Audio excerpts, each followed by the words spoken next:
Hello दोस्तों, स्वागत है आपका हमारे चैनल एसके एजुकेशन पर। आज हम बात करने वाले हैं रियल नंबर्स की एक टॉपिक है फंडामेंटल थ्योरम ऑफ अर्थमेटिक। इसके बारे में हम जानेंगे। इससे पहले मैं आपको बता दूं कि रियल नंबर्स पे ही हमने एक वीडियो पहले बना के रखा हुआ है। उसमें हमने यूक्लिड डिवीजन नंबर समझाया है, तो आप उसको भी जाकर देख सकते हैं। लिंक जो है उसका डिस्क्रिप्शन में दिया गया है। तो चलिए देखते हैं, आगे बढ़ के देखते हैं कि इसमें इस टॉपिक में क्या है, कौन कौन से टर्म है, कौन कौन से एलिमेंट है। उस सबसे पहले हम जान लेते हैं इसमें कंपोजिट नंबर। कंपोजिट नंबर कौन से होते हैं? वो नंबर जिनके तीन फैक्टर होते हैं, तीन या तीन से ज़्यादा फैक्टर होते हैं, उन्हें कंपोजिट नंबर कहते हैं। और कंपोजिट नंबर जैसे हमने कोई एग्जांपल ले सकते हैं। हम जैसे कि एग्जांपल ले लिया हमने 18 ले लिया। अब 18 इसके कौन कौन से फैक्टर आ जाएंगे? 18 के 3 भी फैक्टर है, 6 भी फैक्टर है और 9 भी फैक्टर है। इसके 3 फैक्टर है, तो यहाँ पे 18 जो होगा वहाँ कंपोजिट नंबर होगा। और ये बात आप समझ लीजिए, कोई भी नंबर है, अगर मान लीजिए जैसे कि हमने मान लिया 9, हमने ले लिया 9। और 9 में क्या है? 9 एक ऐसा नंबर है जैसे कि अभी इसका क्या होगा, 3 इसका फैक्टर है और कोई फैक्टर है इसका नहीं है। और वहीं अगर हम ले लेते हैं 12, तो 12 का फैक्टर 12 है, मतलब 12 के अगर हम फैक्टर देख लें तो 12 के हमें दो फैक्टर मिलेंगे। एक तो मिल जाएगा हमें 6, क्योंकि 6 के टेबल 6 एक तो इसका फैक्टर आता है, 6 भी इसका फैक्टर आता है। और कौन सा फैक्टर आता है इसका? 6 के अलावा इसका 3 भी फैक्टर आता है। वहीं आप एक बात और समझ लीजिए कि अगर कोई भी नंबर है उसके जैसे कि मान लीजिए दो फैक्टर हैं, तो दो फैक्टर आपको मिल गए हैं। और अगर फैक्टर नहीं मिल रहा है तो आप ये समझ लीजिए जितने भी नंबर होते हैं, जितने भी नेचुरल नंबर होते हैं, सब में वन जो होता है ऑलरेडी मल्टीप्लाई होता है। तो उस इस हिसाब से उसके भी इस हिसाब से उसके भी मतलब 3 फैक्टर हुए, तो वो भी कंपोजिट मतलब 12 भी कंपोजिट नंबर यहाँ कहलाएगा। और वहीं अगर हम ले लेते हैं 12, तो 12 का फैक्टर 12 है, मतलब 12 के अगर हम फैक्टर देख लें तो 12 के हमें दो फैक्टर मिलेंगे। एक तो मिल जाएगा हमें 6, क्योंकि 6 के टेबल 6 एक तो इसका फैक्टर आता है, 6 भी इसका फैक्टर आता है। और कौन सा फैक्टर आता है इसका? 6 के अलावा इसका 3 भी फैक्टर आता है। वहीं आप एक बात और समझ लीजिए कि अगर कोई भी नंबर है उसके जैसे कि मान लीजिए दो फैक्टर हैं, तो दो फैक्टर आपको मिल गए हैं। और अगर फैक्टर नहीं मिल रहा है तो आप ये समझ लीजिए जितने भी नंबर होते हैं, जितने भी नेचुरल नंबर होते हैं, सब में वन जो होता है ऑलरेडी मल्टीप्लाई होता है। तो उस इस हिसाब से उसके भी इस हिसाब से उसके भी मतलब 3 फैक्टर हुए, तो वो भी कंपोजिट मतलब 12 भी कंपोजिट नंबर यहाँ कहलाएगा। यहाँ पर मैं आपको एक चीज़ बता देना चाहता हूँ, वो ये है कि जितने भी कंपोजिट नंबर हैं हम उनको प्राइम फैक्टर के प्रोडक्ट में एक्सप्रेस कर सकते हैं, मतलब उनको हम प्राइम फैक्टर के प्रोडक्ट में लिख सकते हैं। तो ये जो प्राइम फैक्टर होते हैं ये यूनिक होते हैं, मतलब इनको इनके अगर ऑर्डर को चेंज कर दें उसके ये जो प्राइम फैक्टर होते हैं यूनिक होते हैं, मतलब इनको चेंज नहीं किया जा सकता। मतलब इनका जो अरेंजमेंट होता है, अरेंजमेंट खाली इनका चेंज कर सकते हैं, लेकिन ये जो प्राइम फैक्टर होते हैं यूनिक होते हैं मतलब। अब इससे इसके बाद हम देख लेते हैं फंडामेंटल थ्योरम ऑफ अर्थमेटिक। तो फंडामेंटल थ्योरम ऑफ अर्थमेटिक है क्या?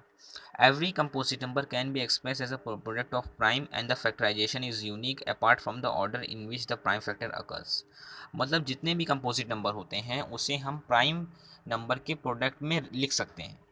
और ये जो फैक्टराइजेशन होता है यूनिक होता है, मतलब फैक्टराइजेशन उसका यूनिक मतलब इसमें इसका मतलब ये है कि उसका फैक्टराइजेशन यूनिक होता है।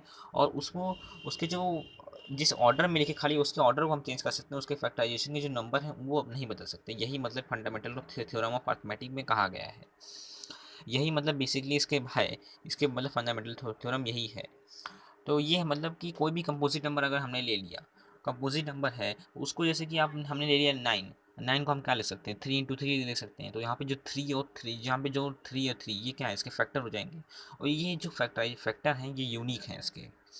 ठीक है, अब देख लेते हैं, आगे बढ़ते हैं, देखते हैं इसमें जो फंडामेंटल थ्योरम ऑफ अर्थमेटिक है उसमें मतलब कि जो भी नंबर हैं उसके जो हम फैक्टर्स निकालते हैं वो किस किस मेथड से निकाल सकते हैं, जिससे कि हम इस मेथड को चेक कर सकते हैं ये मेथड सही है या गलत है।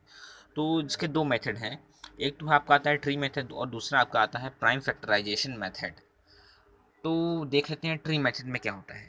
ट्री मेथड को ट्री मेथड को हम एक एग्जांपल के साथ समझेंगे। तो यहाँ पे हमने एक एग्जांपल ले लिया, एक नंबर लिया हमने, मान लीजिए 455 ले लिया हमने। तो अब हम क्या करेंगे? 445 को जब 445 को हम क्या लिख सकते हैं? 445 को हम 5 × 91 लिख सकते हैं। उसके बाद जब 91 के अब 91 को भी हम उसके फैक्टर में लिखेंगे, मतलब ये ट्री मेथड में जो नंबर होते हैं, जैसे कि जो जिस नंबर का हमें प्राइम फैक्टराइजेशन निकालना है उस नंबर को पहले हमें उसके प्रोडक्ट में लिखना पड़ता है। अब जैसे कि हमने उसके प्रोडक्ट में लिख दिया हमने, जैसे मान लिया हमने ये 5 ले लिया और यहाँ पे 98, ये 5 × 91 हो गया। अब क्या करेंगे, जो ये जो हमारा 91 है, 91 को को भी हम लोग 91 को भी उसके फैक्टर्स में लिखेंगे। तो 91 को जब उसके फैक्टर्स में लिखेंगे तो ये 7 हो जाएगा, 7 और 13 आ जाएगा। तो अब जो इसका प्राइम फैक्टराइजेशन होगा वो क्या आएगा? प्राइम फैक्टराइजेशन होगा 440 55 का, वो होगा 5 इंटू 7 इंटू 13। ये जो है ये फैक्टराइजेशन इसका आ गया। अब आप क्या देख रहे हैं, ये जो फैक्टराइजेशन है ये यूनिक है। मतलब इसका जैसे कि मान लीजिए ये मतलब ये जो आपका 445 है ये आपका कंपोजिट नंबर है और इसका फैक्टराइजेशन यूनिक है। तो ये जो फंडामेंटल थ्योरम ऑफ अर्थमेटिक है अगर उसको हम इस पर अप्लाई करते हैं तो वो बिल्कुल करेक्ट है इस पर। अब दूसरे मेथड की बात करते हैं हम लोग, जिसका नाम है प्राइम फैक्टराइजेशन मेथड।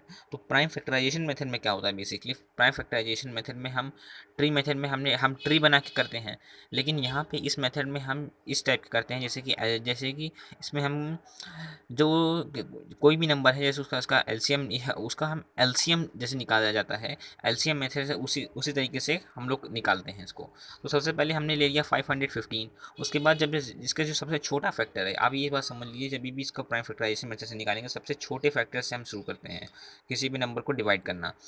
तो सबसे छोटा फैक्टर इसका 2 था, तो 2 से यहाँ से डिवाइड किया गया तो 256 आ गया। उसके बाद दोबारा यहाँ 2 से डिवाइड किया गया तो कितना आया? फिर तो दोबारा 2 से डिवाइड करेंगे यहाँ पे 128 आ जाएगा यहाँ पे। फिर दोबारा 2 से डिवाइड किया हमने 64 आया। फिर 2 से डिवाइड करेंगे 32 आएगा। फिर 16, फिर 8, फिर 4, फिर 2 से डिवाइड करेंगे यहाँ पे 2 आ जाएगा। फिर आखिरी में यहाँ पे 2 बचेगा। तो इसका जो मतलब इसका जो प्राइम फैक्टर जब हम इसके लिखेंगे तो जिसको प्राइम फैक्टर आएगा 2 into 2 into 2 into 2 into 2 into 2, मतलब 9 टाइम्स जाएगा ये। तो इससे क्या पता चला? इससे ये पता चल रहा है कि इसमें ये फंडामेंटल थ्योरम ऑफ अर्थमेटिक यहाँ अप्लाई हो रहा है। मतलब तो आपका यही था आपका फंडामेंटल थ्योरम ऑफ अर्थमेटिक। आपको समझ में आ गया होगा। अगर आपको कोई भी प्रॉब्लम है तो आप हमें कमेंट कर लीजिए। कमेंट में आप अपने क्वेरी पूछ सकते हैं। और अगर आपको ऐसी ही वीडियो चाहिए तो आप हमारा चैनल SK एजुकेशन सब्सक्राइब कर लीजिए। वीडियो पसंद आई हो तो लाइक कर दीजिए। Thank you for watching.